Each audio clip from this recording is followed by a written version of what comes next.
দর্শক মণ্ডলী, আপনাদের সবাইকে স্বাগত জানাচ্ছি আমাদের আজকের অর্থনীতি ও বাজেট অনুষ্ঠানে। আমাদের আজকের বিষয়বস্তু হচ্ছে দারিদ্র্য এবং কর্মসংস্থান।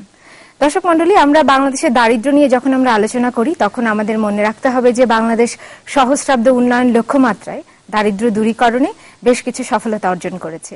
আবার একই সাথে একথাও অনস্বীকার্য যে বাংলাদেশে এখনো প্রায় 31.5% মানুষ দারিদ্র্য সীমার নিচে বাস করে। ঠিক এরকম একটি অবস্থায় বাংলাদেশের দারিদ্র্য দূরীকরণে কি করা উচিত, বাংলাদেশের দরিদ্র মানুষের কর্মসংস্থানের জন্য কি ধরনের সুযোগ এবং ব্যবস্থা করা উচিত, যে সকল কর্মসূচিগুলো আছে সেগুলো কতটা বাস্তবসম্মত এবং কার্যকর উপায়ে আমরা বাস্তবায়ন করতে পারি, সেই সব ব্যাপারে আলোচনা করবার জন্য আমাদের আজকের অনুষ্ঠানে উপস্থিত হয়েছেন আমাদের আমন্ত্রিত অতিথিরা। এবং আজকে আমাদের আমন্ত্রিত অতিথিদের মধ্যে রয়েছেন ডক্টর রুশিদান ইসলাম, যিনি বাংলাদেশ উন্নয়ন গবেষণা প্রতিষ্ঠানে গবেষণা পরিচালক হিসেবে কর্মরত আছেন। আমাদের সাথে উপস্থিত আছেন ডক্টর জাহিদ হোসেন, যিনি বিশ্ব ব্যাংকের লিড ইকোনমিস্ট হিসেবে কর্মরত আছেন।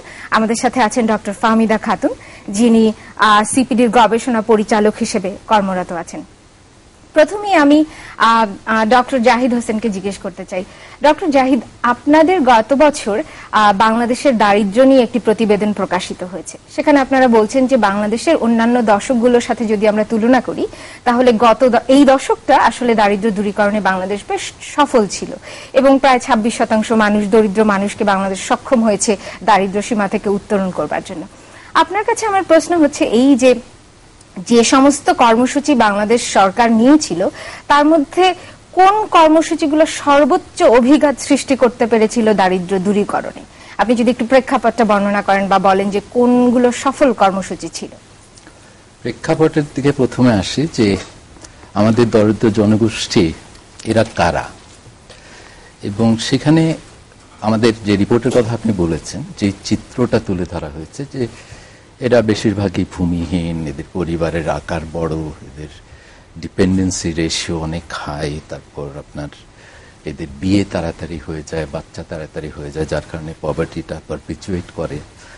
তারপর এদের যে আপনার ডায়েট, যেটা সেখানে বৈচিত্র্য নেই, যার কারণে পুষ্টিহীনতায় ভুগে এবং সেটা তাদের উৎপাদনশীলতাকে এফেক্ট করে।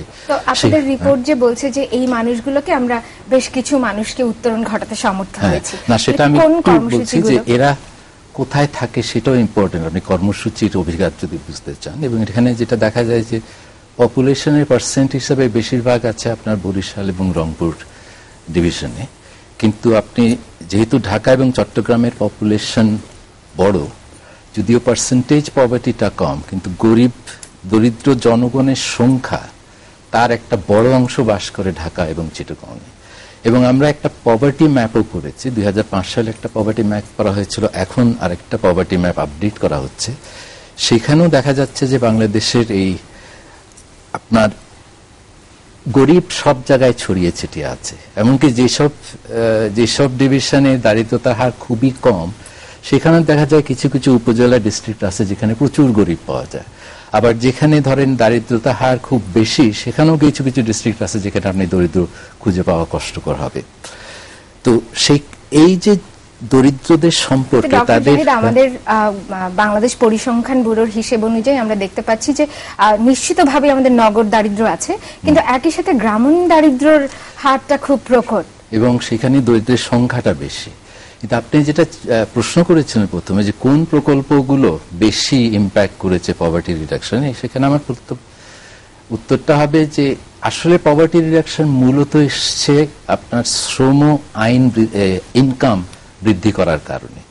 আপনার 2000 থেকে 2005 সালে শ্রম যে ইনকামটা, লেবার ইনকাম, সেটা কৃষি বহির্ভূত ক্ষেত্রে হয়েছিল। 2005 থেকে 10-এর মধ্যে যে বৃদ্ধিটা হয়েছে সেটা কৃষি খাতে শ্রমিকের আয় বৃদ্ধির কারণে দারিদ্রতার হার কমেছে। আর দ্বিতীয় যে ফ্যাক্টরটা দেখি সেটা আমাদের রিপোর্টে যেটা এসছে, সেখানে ডিপেন্ডেন্সি রেশিওটা কমেছে পারিবারিক পর্যায়ে।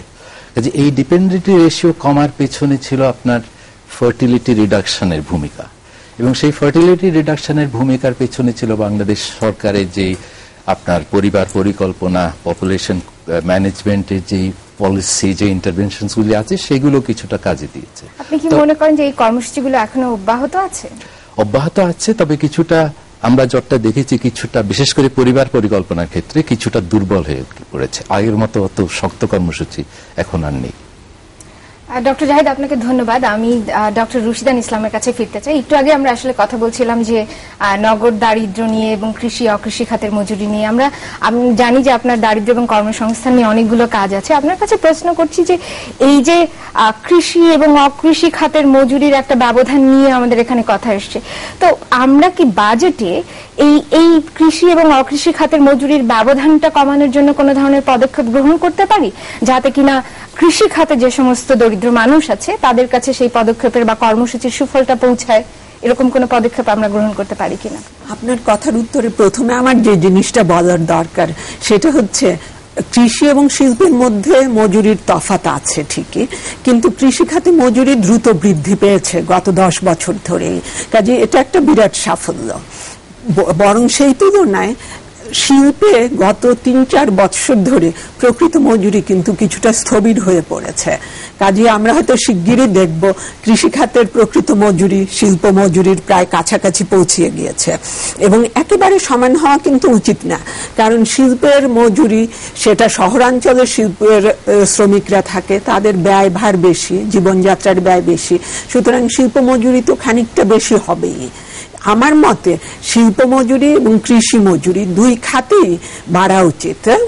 প্রকৃত মজুরি কৃষি এবং শিল্প দুই জায়গাতেই যদি বাড়ে তাহলে ব্যবধান খানিকটা থাকলেও দুই জায়গার শ্রমিকরাই উপকৃত হবে। ডক্টর রুশিদান, আপনার কথা শুনে যেটা আমি বুঝতে পারছি যে কৃষি খাতে ক্রমাগত একটা বৃদ্ধির ঘটনা ঘটেছে বাংলাদেশে মজুরির ক্ষেত্রে, তাহলে গ্রামীণ যে এত প্রকট দারিদ্র্য বাংলাদেশে রয়েছে সেটার ক্ষেত্রে বা আঞ্চলিক দারিদ্র্য যে রয়েছে সেটার ক্ষেত্রে আমরা আসলে কি ধরনের কর্মসূচি গ্রহণ করতে পারি, বা বিশেষত বাজেটারি কি ধরনের কর্মসূচি গ্রহণ করতে পারি? সেই ব্যাপারে আমি বলবো যে কৃষিতে প্রকৃত মজুরি আর কিছুটা বাড়ানো সম্ভব উৎপাদনশীলতা বাড়িয়ে। সেই অবস্থায় কৃষির উৎপাদনশীলতা যেন বাড়ে, কৃষিতে প্রবৃদ্ধি যেন বাড়ে, সেই পদক্ষেপগুলো নিতে হবে। গত কয়েক বছর কিন্তু কৃষির প্রবৃদ্ধি কমে গিয়েছিল, এটাকে আবার টেনে উপরের দিকে তুলতে হবে। সেটার জন্য কৃষকের যা যা প্রয়োজনীয় সেচ, সার, এগুলো দ্রুত এবং যথাসময়ে যথা পরিমাণে তার কাছে পৌঁছাতে হবে। একই সাথে গ্রামীণ অঞ্চলগুলোয় দারিদ্র্য কিন্তু শুধু কৃষি খাতে মজুরির কারণে নয়, তাদের অপ্রতুল কর্মসংস্থান, সেখানে অকৃষি খাতে কর্মসংস্থানের সুযোগ কম, যেই জন্য তরুণ ছেলে মেয়েরা যারা ধরুন স্কুলের শিক্ষা শেষ করে বা শেষ না করেই বেরিয়ে যাচ্ছে কর্মসংস্থানের জন্য, তাদের জন্য যথেষ্ট কর্মসংস্থান দরকার। আপনার কাছে আবার আমরা ফিরবো, কিন্তু তার আগে আমরা ডক্টর ফাহমিদার কাছে, আমরা উনি কৃষির প্রবৃদ্ধি নিয়ে বলছেন, কিন্তু আমরা যদি জাতীয় প্রবৃদ্ধি নিয়ে বলি, যে এই যে আমাদের কৃষি খাতে মজুরি বারবার পরেও এবং খানিকটা প্রবৃদ্ধি হবার পরেও এই যে আমাদের গ্রামীণ দারিদ্র্য এত প্রকট, তো তার মানে কি এই যে আমরা যে আমাদের যে গত কয়েক বছরে 6% হারে প্রবৃদ্ধি, আজকেও একটি রিপোর্ট এসেছে যে আমাদের প্রায় 6.13% এরকম একটা জিডিপি গ্রোথ আমরা পাবো, তো আমরা কি এই প্রবৃদ্ধির সুফল আমাদের গ্রামীণ মানুষের কাছে পৌঁছাতে পারিনি? এবং পারিনি বলেই আমাদের এখানে এখনো গ্রামাঞ্চলে দারিদ্রতা বলেন এবং কর্মসংস্থানের অভাব বলেন সেটা প্রকট আকারে রয়ে গেছে। ধন্যবাদ। আসলে আমাদের একটা যে ধারণা সাধারণভাবে যে জিডিপি প্রবৃদ্ধি হলেই বুঝি দারিদ্র্য বিমোচন হবে এবং কর্মসংস্থান হবে, আসলে জিডিপি, একটা দেশের জিডিপির প্রবৃদ্ধি খুবই একটা অত্যন্ত গুরুত্বপূর্ণ সূচক। এটা দিয়ে বোঝায় যে অর্থনীতির গতিময়তাটা কেমন, কোন দিকে যাচ্ছে ইত্যাদি। কিন্তু আবার আপনি জানেন যে এটাও সত্য অন্যদিকে যে জিডিপি প্রবৃদ্ধি মানেই কিন্তু সবার জন্য কর্মসংস্থান না, সবার জন্য আয় বৃদ্ধি নয়। যদি না আপনি জিডিপি প্রবৃদ্ধিটা কিরকম হচ্ছে, অর্থনৈতিক প্রবৃদ্ধির নেচারটা কিরকম হচ্ছে, সেটা যদি আপনার রিডিস্ট্রিবিউটিভ না হয়, সেটা যদি ইনক্লুসিভ না হয়, তাহলে কিন্তু সেই জিডিপির সুফলটা সবার কাছে পৌঁছাবে না। এবং সেইখানে কিন্তু কিছু কিছু সরাসরি ইন্টারভেনশন দরকার হয়। হ্যাঁ, জিডিপি প্রবৃদ্ধি ভালো, কারণ কিছু কিছু ক্ষেত্রে তো সেটার ট্রিকল ডাউন ইফেক্ট যেটা আমরা বলে থাকি সেগুলি পেয়ে থাকে, কিন্তু আপনাকে কিছু কিছু টার্গেটেড কর্মসূচি নিতে হবে, কারণ এই জিডিপি প্রবৃদ্ধি যখন হয় তখন এই অর্থনীতিতে সবাই তো অংশগ্রহণ করতে পারে না, সবার সেই সক্ষমতাটা থাকে না, সবার সেই সুযোগটা থাকে না। সেই জন্য ফাহমিদা, আপনি যে টার্গেটেড কর্মসূচি নিয়ে বলছিলেন, তো এইটার সম্পর্কিত একটা প্রশ্ন আছে, সেজন্য আপনাকে আমি জিজ্ঞেস করছি। সেটা হচ্ছে এই যে টার্গেটেড কর্মসূচি, যেটা কিনা সামাজিক সুরক্ষা বা সামাজিক নিরাপত্তা বেষ্টনীর নামে আমরা দরিদ্র মানুষের জন্য নিয়ে থাকি, আমরা যদি গত 5 বছর বা তার চেয়েও কিছু বেশি সময় আমরা দেখি, তাহলে আমরা দেখব যে আসলে 5 বছর আগেও বাংলাদেশের জিডিপির 2.6% ব্যবহৃত হতো সামাজিক নিরাপত্তা বেষ্টনী কর্মসূচির খাতে, কিন্তু যদি আমরা 2013-14-তে দেখি তাহলে এটা কমে 2.1% দাঁড়িয়েছে। আপনি কি মনে করছেন যেটা অপ্রতুল বাংলাদেশের এত সংখ্যক দরিদ্র মানুষের জন্য? অবশ্যই, কারণ কি যে বাংলাদেশের দরিদ্র জনগোষ্ঠী অনেক কমেছে, কিন্তু তারপরেও শতকরা 31.5% রয়েছে, এবং যে সমস্ত সামাজিক সুরক্ষা কর্মসূচিগুলি রয়েছে বর্তমানে প্রায় 90-এর উপরে, 95 সম্ভবত 91 রয়েছে, তো যে সমস্ত কর্মসূচি রয়েছে সেগুলি কিন্তু খুবই অপ্রতুল। যত দরিদ্র লোক আছে তার অর্ধেক লোক এই সুবিধাগুলি পাচ্ছে, এই সামাজিক সুরক্ষার অন্তর্ভুক্ত যে সমস্ত কর্মসূচি রয়েছে, তার মানে বাকি অর্ধেক লোক এটার বাইরে রয়েছে। সুতরাং এই যে জিডিপির 2.1% এটা তো অবশ্যই অপ্রতুল। এবং আমি যদি অন্যান্য এশিয়ার দেশগুলিতে দেখি, দক্ষিণ এশিয়া না, আমি অন্যান্য এশিয়ার দেশগুলিতে বলছি, তাদের জিডিপির শতকরা 4% কিন্তু সামাজিক সুরক্ষা যায়, এবং উন্নত দেশগুলোতে যেখানে কিনা আরো সুযোগ বেশি, অর্থনৈতিক কর্মচাঞ্চল্য বেশি, সেখানে তাদের জিডিপির শতকরা 8% কিন্তু সামাজিক সুরক্ষায় যাচ্ছে। সুতরাং আমাদের মতো দেশে যেখানে দারিদ্র্য হার আরো বেশি এবং মানুষের সক্ষমতাটা অনেক কম, সুযোগও কম, সেই তুলনায় খুবই অপ্রতুল আমি বলবো। এবং আমরা দেখতে পাচ্ছি যে আমাদের ধরেন যারা দুস্থ আছেন, যারা বিধবা আছেন, যারা ডিসেবল আছেন, ডিফারেন্টলি এবল আমরা এখন বলছি, এদের মাসিক ভাতা হচ্ছে মাত্র 300 টাকা। বাজার দরের সাথে যদি আমরা তুলনা করি, এটা আপনি কিভাবে বিবেচনা করবেন? এটা তো অবশ্যই খুবই অপ্রতুল, এবং এটা এই 300 টাকা যেটা বলেন, এটা সম্ভবত 2009 সালে সেট করা হয়েছিল, কিন্তু আমি ইনফ্লেশন রেটটা, মূল্যস্ফীতির হারের সাথেও যদি সামঞ্জস্য রাখি তাহলেও বাড়া উচিত। প্রথমত এটা কম, দ্বিতীয়ত এটাকে সমন্বয় করা হয় না, এবং তারপরে আরেকটা ব্যাপার আছে যে এই 300 টাকাটাই কি সে পাচ্ছে কিনা, সেখানে যেটা আমরা যে লিকেজের কথা বলি এবং ইফেক্টিভ এফিসিয়েন্সি অ্যালোকেশনের মধ্যে কথা বলি, সেইগুলা ঠিক মতো হচ্ছে না। তো সেই দিক থেকে যে বরাদ্দ, প্রথম কথা অপ্রতুল, দ্বিতীয় কথাটা সেটা যথাযথ ব্যবহার। যদি আমাদের বরাদ্দটা যদি বাড়াতে হয়, মানে যথাযথ ব্যবহারে পরে আসছি, তাহলে আমাদের মতো একটা সীমিত সম্পদের আয়ের দেশে কি এটার কোনো ধরনের ফিসক্যাল ইমপ্লিকেশন বা আমাদের অন্য জায়গায় কোনো প্রেসার পড়বে কিনা যদি আমরা এই বরাদ্দ? দেখেন, এখানে এখনো কিন্তু খুব কম, মানে অ্যালোকেশনটা এমন যে এটার কারণে অন্য জায়গায় কোনো প্রেসার পড়বে এরকম অবস্থা আমাদের তৈরি হয়নি। এবং আরেকটু যদি বাড়ালো হয়, আমাদেরকে দেখতে হবে যে ঠিকই বলেছেন যে সম্পদের অপ্রতুলতার কারণে কম্পিটিং প্রায়োরিটিজ আছে, তো কিন্তু আবার অন্যদিকে একটা বিরাট জনশক্তি যদি আমি তাদেরকে দেখতে না পারি, তাহলে আমরা যে গ্রোথের কথা বলছি, সাস্টেনেবল গ্রোথটা তো সাস্টেনেবল হবে, টেকসই হবে না। কারণ এই জনগোষ্ঠীকে আমি বাঁচিয়ে রাখছি, আমরা এখন কিন্তু বাঁচিয়ে রাখার চাইতেও বলছি যে তাদেরকে কিভাবে গ্রাজুয়েট করা যায় সেটাও কিন্তু বলছি। সুতরাং ডেভেলপমেন্টের বিভিন্ন ডাইমেনশনের দিকে যদি আমি দেখি, টেকসই উন্নয়নের কথা যদি বলি, তাহলে কিন্তু এই জনগোষ্ঠীকে বাদ দিয়ে আমি টেকসই উন্নয়ন করতে পারবো না। 6% প্রবৃদ্ধি, 7% প্রবৃদ্ধি করব, কিন্তু কোন একটা শখে, এবং আপনি দেখবেন যে আজকের বিশ্বে বিভিন্ন ধরনের শখ বেড়ে যাচ্ছে। এক্স্যাক্টলি ডক্টর ফাহমিদা, আমরা আবার ফিরবো আপনার কাছে বিরতির পরে।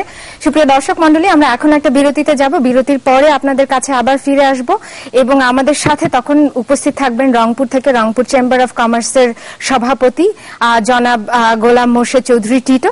আপনারা ততক্ষণ আমাদের সাথেই থাকুন, ধন্যবাদ।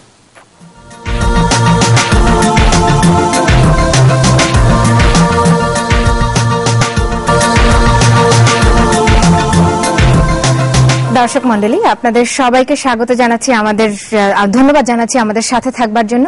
আপনাদেরকে এও জানাতে চাই যে এই মুহূর্তে আমাদের সাথে স্টুডিওর বাইরে থেকে রংপুর থেকে উপস্থিত আছেন জনাব মোস্তফা সোহরাব চৌধুরী টিটো।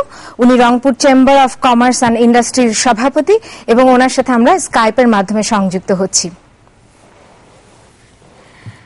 জনাব মোস্তফা সোহরাব চৌধুরী টিটো, আপনাকে স্বাগত আমাদের আজকের এই অনুষ্ঠানে। আমরা আজকে আলোচনা করছিলাম দারিদ্র্য এবং কর্মসংস্থান এই বিষয় নিয়ে। আমরা আপনার কাছে জানতে চাই যে আমরা জানি যে রংপুর আসলে অনেক দিন ধরে মঙ্গা পীড়িত একটি এলাকা বলে স্বীকৃত ছিল, কিন্তু ধীরে ধীরে এই মঙ্গার প্রকোপটা কমলেও এখনো আঞ্চলিক দারিদ্র্য এখনো রংপুরে প্রকট। আপনার কাছে জানতে চাই যে এই মুহূর্তে রংপুরের দরিদ্রতার হার নিরসন করতে আপনাদের সামনে বড় ধরনের চ্যালেঞ্জ বা সমস্যাগুলো কি কি? ধন্যবাদ আপনাকে। রংপুরে যে রাজ্যের কথা বললেন, রংপুরে রাজ্যের সঙ্গে মঙ্গার একটা সম্পর্ক রয়েছে।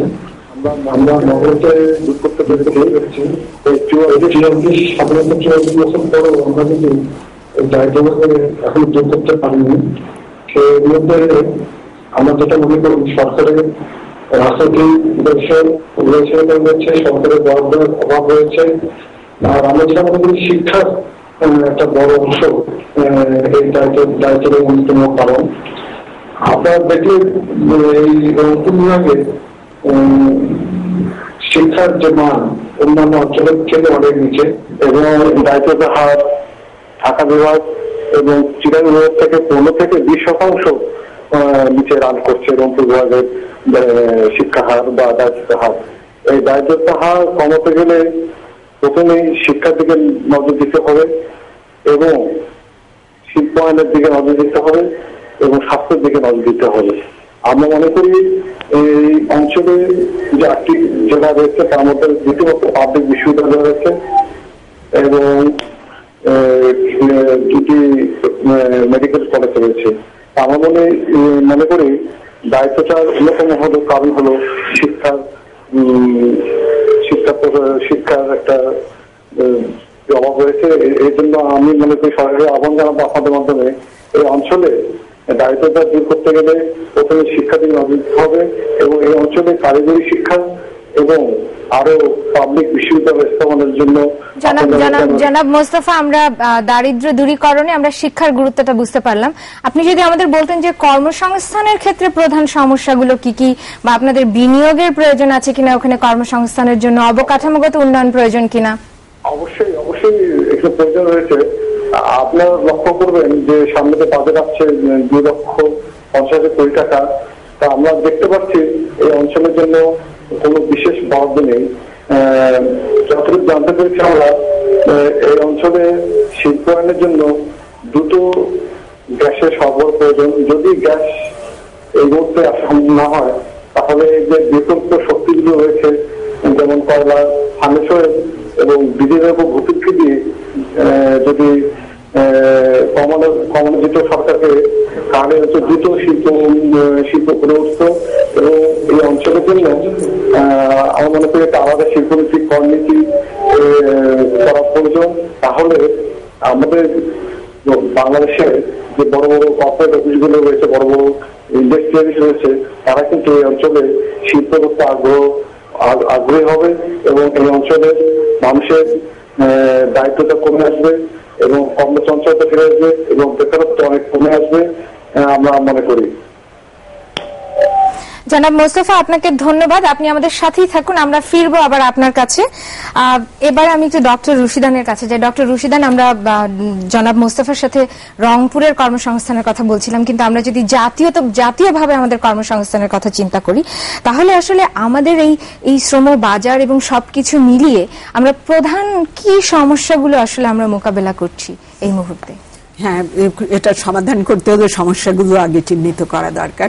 আমার মতে কর্মসংস্থানের ক্ষেত্রে আমাদের দুটা প্রধান সমস্যা। একটা হচ্ছে যে আমাদের কর্মসংস্থান বাড়ছে, কিন্তু এই বাড়াটা হচ্ছে প্রধানত পারিবারিক কর্মসংস্থানের ক্ষেত্রে, অর্থাৎ পরিবারের যে উদ্যোগ সেখানে নিজেরা কাজের সংস্থান নিজেরা করছে। অথচ আমাদের কাজের মান উন্নয়নের জন্য, কর্মসংস্থানের মান উন্নয়নের জন্য আমাদের প্রয়োজন নিয়মিত কর্মসংস্থান, আধুনিক খাতে কর্মসংস্থান। সেটা হচ্ছে না। আধুনিক খাত বলতে আপনি? আধুনিক খাত বলতে আমি বুঝাচ্ছি আধুনিক শিল্প, সেটা বড় শিল্প হতে পারে, ক্ষুদ্র শিল্পও হতে পারে। আধুনিক সেবা খাত, এ দুটোই প্রধান। আর আধুনিক ট্রান্সপোর্ট এবং বাণিজ্য খাত এর মধ্যে আসবে। সেটার জন্য তো আসলে আমাদের প্রচুর পরিমাণে বিনিয়োগ দরকার এবং একই সাথে আমাদের জিডিপি প্রবৃদ্ধি এবং কর্মসংস্থান বাড়ানো এই দুই ক্ষেত্রেই প্রধান অন্তরায়টা কিন্তু হচ্ছে আমাদের বিনিয়োগ হার কম বা স্থবির হয়ে পড়েছে। এটাকে যেভাবেই হোক দ্রুত প্রবৃদ্ধির দিকে নিতে হবে, কারণ বিনিয়োগ হার বাড়ালেই আধুনিক খাতগুলোতে কর্মসংস্থান বাড়বে, প্রবৃদ্ধি বাড়বে। তবে সেই একই সাথে মনে রাখতে হবে যে এই বিনিয়োগটা যেতে হবে সেই সব শিল্পের দিকে, সেই সব সেবা খাতে যেখানে শ্রম ঘনত্ব বেশি, অর্থাৎ পুঁজির তুলনায় শ্রমের ব্যবহারটা বেশি। ধন্যবাদ ডক্টর রুশিদান। ডক্টর জাহিদ, আমরা শ্রম ঘনত্ব বা যেখানে আছে সেই সব শিল্প নিয়ে কথা বলছিলাম, সেটা তো আমাদের গার্মেন্টস শিল্প আমাদের প্রকৃষ্ট প্রমাণ। এবং এই গার্মেন্টস শিল্পে এখন আমাদের শ্রমিকদের সুরক্ষার জন্য, তারাও তো অনেকেই বেশ দারিদ্র্য সীমার নিচে বাস করেন, সেক্ষেত্রে আমরা আসলে কি করতে পারি এই মুহূর্তে? আপনি জানেন যে পোশাক শিল্প এখন একটি ট্রানজিশনের মধ্যে দিয়ে যাচ্ছে এবং এই ট্রানজিশন প্রক্রিয়ায় কিছু বেকারত্ব সৃষ্টি হয়েছে। বেকারত্বের হার সাময়িকভাবে বাড়ছে। এখানে যে সমস্ত কারখানা অ্যালায়েন্স বা অ্যাকর্ডের সাথে সরাসরি ব্যবসা করে, তাদের যে বেকার শ্রমিকগুলো, এদের মজুরি কে দিবে? যখন তারা কাজ করছেন না, কাজ নাই, তখন একটা এগ্রিমেন্ট আছে, অ্যালায়েন্সের সাথে আছে, অ্যাকর্ডের সাথে আছে, যে উদ্যোক্তা এবং বায়াররা মিলে ভাগাভাগি করে এটা দিবে। এখানে বাস্তবায়নের ক্ষেত্রে কিছু সমস্যা দেখা দিয়েছে। কিন্তু আরেকটা তৃতীয় একটা গ্রুপ আছে, সেটা হচ্ছে যারা সরাসরি অ্যালায়েন্সের সাথেও ব্যবসা করে না, অ্যাকর্ডের সাথে ব্যবসা করে না। এরা যারা তাদের সাথে ব্যবসা করে, তাদের মাধ্যমে ওদের ব্যবসাটা সাবকন্ট্রাক্টর আমরা যেটা বলি, এবং এটা একটা বড় একটা সংখ্যা। এবং আমরা তো কিছুদিন আগে পত্রপত্রিকায় দেখেছি যে এই কমপ্লায়েন্স ইস্যুতে সাবকন্ট্রাক্টিং যতগুলো ফার্ম আছে তার 30% ফার্ম, সেখানে সমস্যাটা বেশি। হ্যাঁ, সেই ক্ষেত্রে এই সাবকন্ট্রাক্টর যখন রিলোকেট করবে বা রেট্রোফিটিং করবে তাদের ফ্যাক্টরি, তখন তো ফ্যাক্টরিটা বন্ধ থাকবে, ওদের শ্রমিকরা বেকার হয়ে পড়বে। কিন্তু তখন তাদের দেখাশোনা কে করবে এই নিয়ে কিন্তু সুস্পষ্ট কিছু পরিকল্পনা নাই। কারণ এটার দায়িত্ব অ্যালায়েন্সও নেবে না, অ্যাকর্ডও নেবে না। এখন এটা কি শুধু উদ্যোক্তারা ধরেন 2 মাস 3 মাস যে বেকার থাকছে তখন তাদের মজুরিটা দিবে, নাকি এটা সরকার এবং উদ্যোক্তারা মিলে একটা ব্যবস্থা করবেন? কারণ এদের দেখাশোনা করা উদ্যোক্তাদের স্বার্থেই, কারণ ওনারা তো চান না যে ওনাদের কর্মচারীগুলো অন্য কোথাও চলে যাক, কারণ ওরা তো ওদের ফ্যাক্টরিতেই ট্রেন্ড, কাজে তাদের একটা স্বার্থ আছে।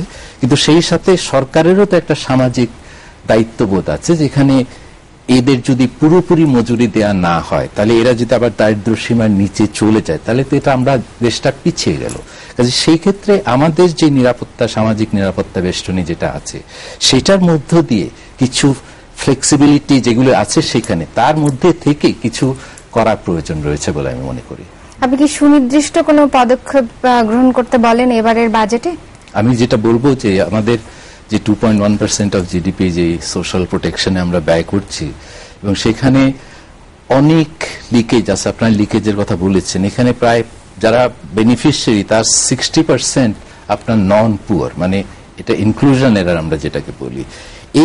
এটা যদি কমানো যায়, যে অর্থের সাশ্রয় হবে, সেটা থেকে আমরা তো এদের মজুরির, যদি উদ্যোক্তারা পুরোপুরি না দেন, কিছুটা শেয়ার্ড একটা অ্যারেঞ্জমেন্টে তো যাওয়া যেতে পারে। আমরা তো দেখেছি যে লিবিয়া থেকে যখন মাইগ্রেন্টরা ফিরে আসছিল, লিবিয়াতে যখন ক্রাইসিস যাচ্ছিল, তারা দেশে আসার পরে প্রত্যেক রিটার্নিকে $700 করে ক্যাশ দেয়া হয়েছে, যাতে তারা রিইন্টিগ্রেট করতে পারেন। এই $700 তো একজন গার্মেন্ট মজুরির 3 মাসের বেতনের চেয়েও বেশি। কাজেই অর্থের সাশ্রয় করা সম্ভব, এবং এই সামাজিক নিরাপত্তা কর্মসূচির মাধ্যমে এদের সহায়তা করার জন্য এগিয়ে আসা উচিত বলে আমি মনে করি। ডক্টর জাহিদ, ধন্যবাদ আপনাকে।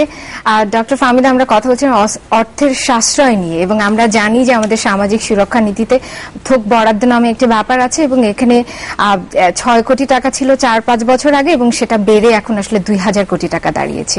এবং এই থোক বরাদ্দ কোন প্রোগ্রামে যাচ্ছে, কর্মসূচিতে যাচ্ছে, সেটারও খুব পরিষ্কার কোনো নির্দেশনা নেই। এই যে সাশ্রয়ের কথা বলা হচ্ছে, সে ব্যাপারে আপনার কি মতামত, যে কি করলে আসলে আমাদের এই অর্থটা সাশ্রয় হবে এবং দরিদ্র মানুষের জন্য আমরা ব্যবহার করতে পারবো আমাদের অর্থ? ধন্যবাদ। যেটা ডক্টর জাহিদ হোসেন বলেইছেন, যে অর্থের ব্যবহারটা যথোপযুক্তভাবে করা, যে 60% আসলে নন পুর, তাদের তো এই পুরো টাকাটাই কিন্তু ব্যয় অন্যদের জন্য, গরিবদের জন্য ব্যয় করা যেতে পারে। এটা একটা। তাছাড়াও অর্থটা বিভিন্নভাবে আমরা যে অন্য ধরনের লিকেজও আছে সেখানে কিন্তু সবটাই যে সবাই পাচ্ছে এবং খুব সুন্দরভাবে, মানে যেখানে আমি গভর্নেন্সের কথাও বলতে পারি, যদি আবার একটু করাপশনের কিছু ছিটে ফোটাও সেখানে রয়েছে। কারণ আমরাও দুবার এটা করতে যে মাঠ পর্যায়ে যে তথ্য এনেছি সেখানে দেখা গেছে যে যারা এখানে নাম ওঠাবে, যারা কোন, যেমন ধরুন এমপ্লয়মেন্ট গ্যারান্টি স্কিম, অতি দরিদ্রদের জন্য যে কর্মসংস্থান কর্মসূচি, সেখানে কারা কাজ করবে এবং তাদেরকে তার প্রথমে নাম দিতে হয়, নাম লিস্টে কারা নাম ঢোকাবে সেখানেও কিন্তু একটা প্রভাবশালীদের একটা হাত রয়ে যায় সেখানে, যাদের এবং সেখানে কিছু অর্থের লেনদেনও রয়ে যায়। তো এইরকম কাজগুলি, অর্থাৎ মূল আসল সুফলটা কিন্তু পাচ্ছে না এবং এটা ডাইভার্টেড হয়ে যাচ্ছে। তো অর্থের সদ্ব্যবহার নানান ভাবেই করা যায়।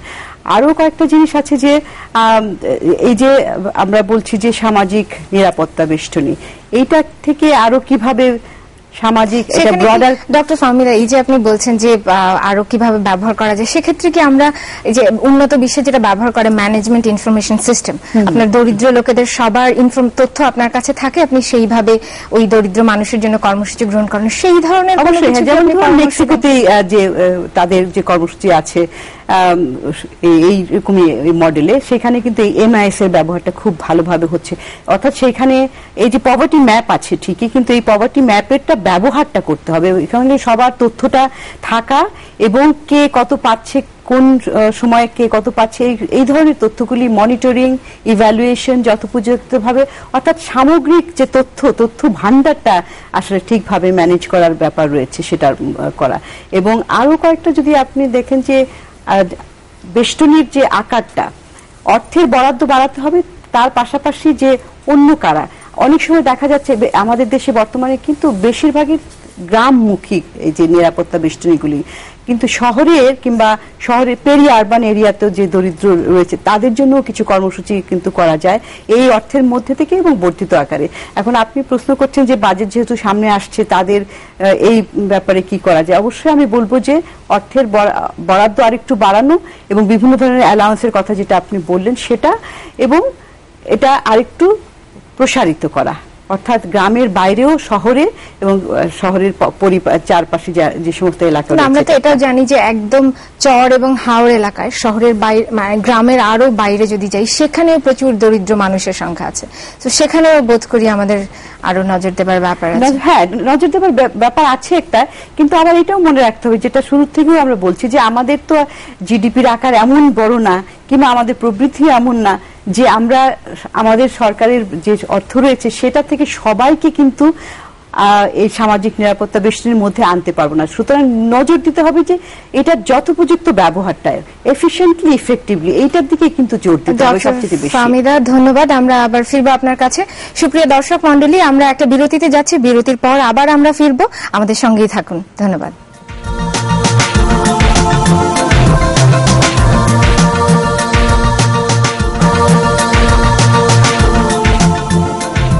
দর্শক মন্ডলী, আপনাদের সবাইকে ধন্যবাদ আমাদের সাথে থাকবার জন্য। আমরা আজকে আলোচনা করছিলাম দারিদ্র কর্মসংস্থান নিয়ে। আমরা এখন কথা বলবো রংপুরে আমাদের সাথে, যিনি আমাদের স্টুডিওর সাথে সংযুক্ত আছেন, জনাব মোস্তফা সোহরাব চৌধুরী।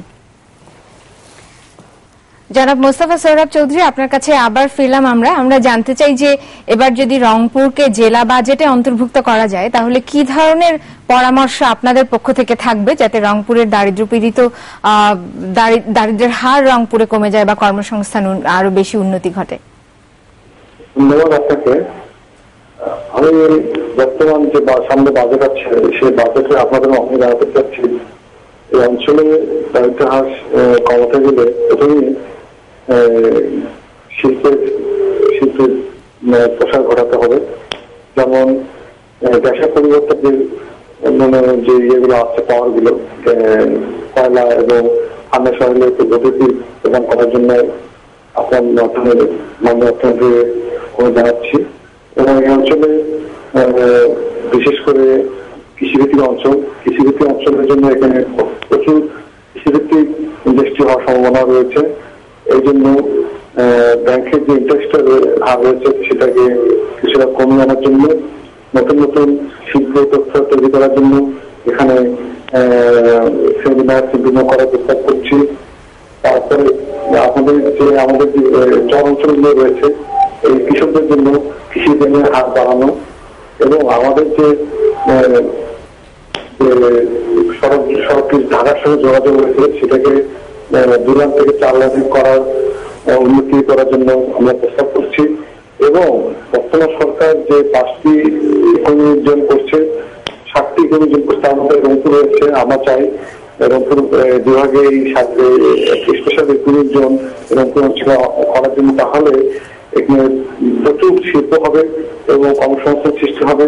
আপনি একটা দায়িত্বটা করা যায়, দায়িত্বটা অনেক হ্রাস পেয়ে যাবে, লোকের জীবনযাত্রার মান বৃদ্ধি পাবে এবং লোকের যে পার হেড ইনকাম আজকে যেটা আপনার দেখতে পেয়েছি $1185, আসলে রংপুর অঞ্চলে $400 বেশি হবে না।